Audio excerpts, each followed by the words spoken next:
Hello everyone, my name is Xuesu Xiao, postdoc at UT Austin. Today I would like to talk about our recent robotics and automation letters paper towards agile maneuvers in highly constrained spaces, learning from hallucination.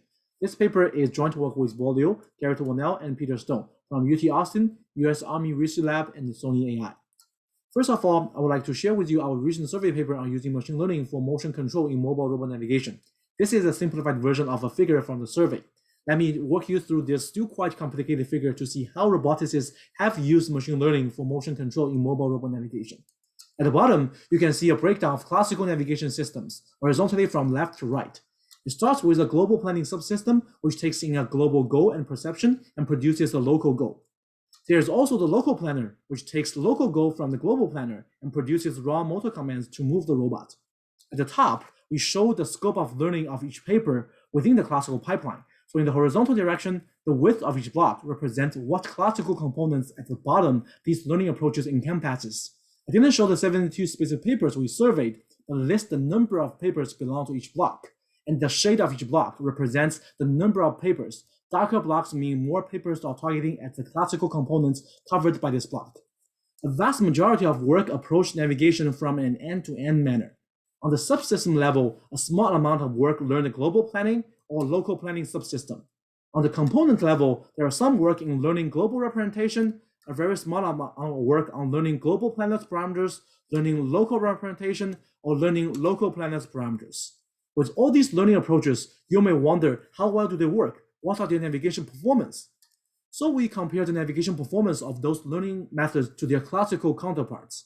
The x-axis is the scope of learning we saw in the last slide in three course categories: end-to-end learning, learning subsystems, and learning components. The scope decreases towards right. We further organize all these learning papers along a different dimension.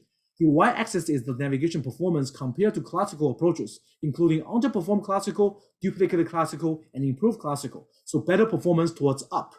As you can see, there is a significant concentration of works at the lower left corner. These works are end-to-end learning and can at most duplicate what is already achievable by their classical counterparts. Many of them are even worse. You can also see a rough correlation between decreased learning scope and increased performance. So the more focused the learning approach is, the better the overall performance it can achieve compared to classical approaches. This learning from hallucination work uses machine learning in the local planning subsystem level and aims at largely improving classical navigation systems. The motivation for learning from hallucination, or LFH, is highly constrained environments where the robot needs to engage in agile maneuvers to squeeze between obstacles. A contrast between a representative normal clocked environment existing mobile robot navigation approaches have addressed versus the highly constrained environment LFH is designed for. Those places will cause trouble for classical motion planners because they will require increased computation. Sampling-based method will need more samples, while trajectory optimization method will require more optimization iterations. However, learning-based methods do not make things easier either. For imitation learning, demonstration is difficult to acquire in those highly constrained spaces. And for reinforced learning, try and error is even more expensive due to the high probability of collision. LFH's inspiration is that robots can comfortably perform a variety of agile maneuvers in open spaces. These maneuvers in open spaces can be optimal for certain highly constrained environments. By generating or hallucinating those spaces, we can acquire many training data.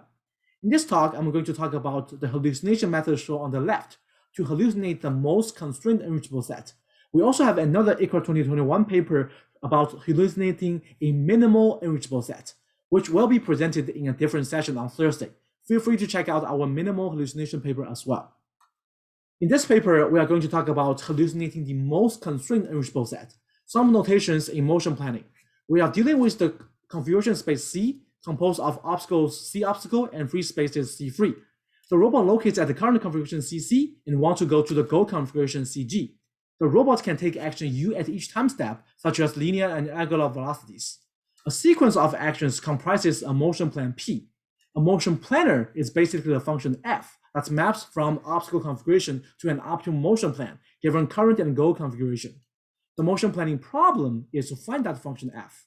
In this LFH work, we propose to investigate the inverse function of F. So given an optimal motion plan P, what is the obstacle configuration C obstacle that makes the motion plan optimal? Our key observation is that finding the optimal motion plan from a variety of obstacle configurations is very difficult, but finding an appropriate obstacle configuration from an optimal motion plan is much easier. Unfortunately, this inverse function is not well defined because multiple obstacle sets can map to the same optimal motion plan, as you can see on the right. To address this issue, we introduced the idea of the most constrained unreachable set, C obstacle star. In order for an unreachable set to be the most constrained unreachable set, for any unreachable set that will cause the optimal motion plan P, this unreachable set will belong to the most constrained unreachable set. So basically, the most constrained unreachable set is the obstacle set that contains all obstacle sets that make the plan optimal. For example, obstacle 1 and C obstacle 1 and C obstacle 2 both lead to optimal plan P.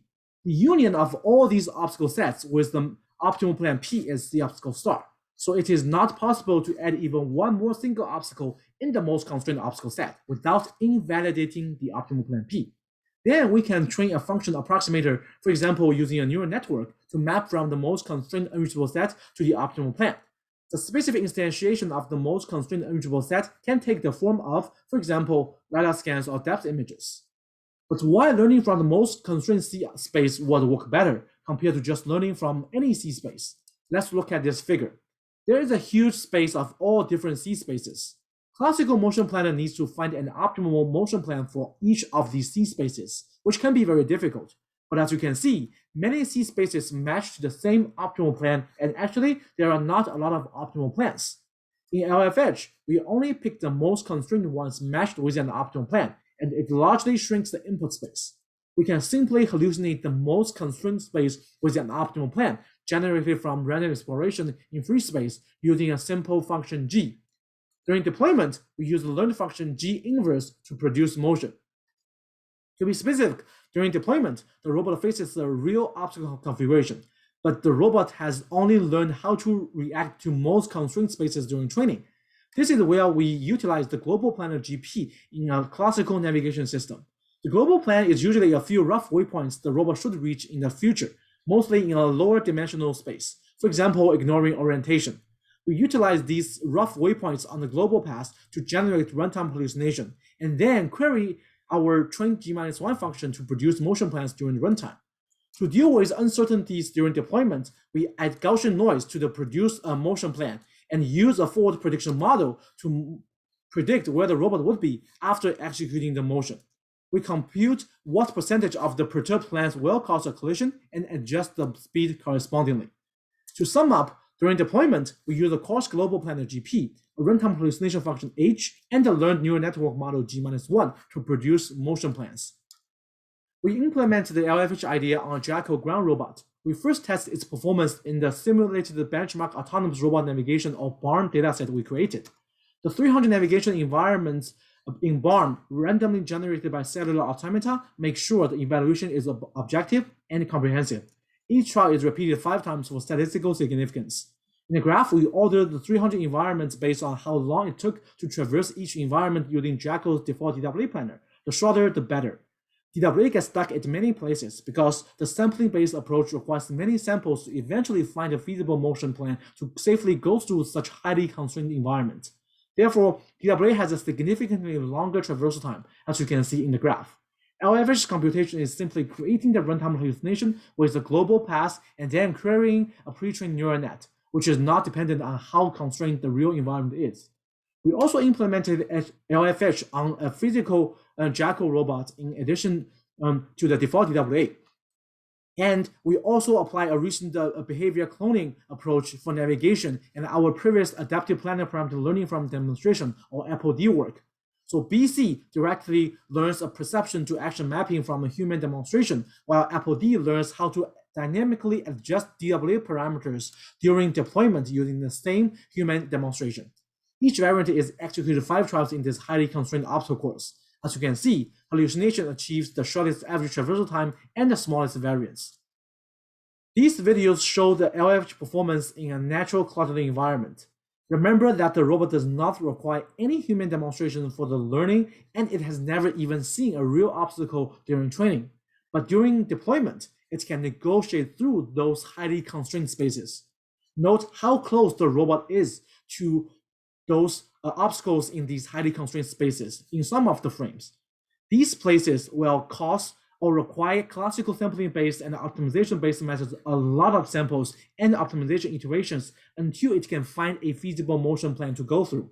But for LFH, the computation is simply constant, and it can maneuver through those challenging spaces without any problems. In conclusion, LFH allows absolutely safe learning in obstacle-free spaces during training. In comparison to imitation learning and reinforced learning, both of which are difficult in highly constrained spaces, LFH is much safer and more sample efficient. During deployment, LFH can enable agile navigation in highly constrained spaces without the increased computation overhead of classical sampling-based and optimization-based planners.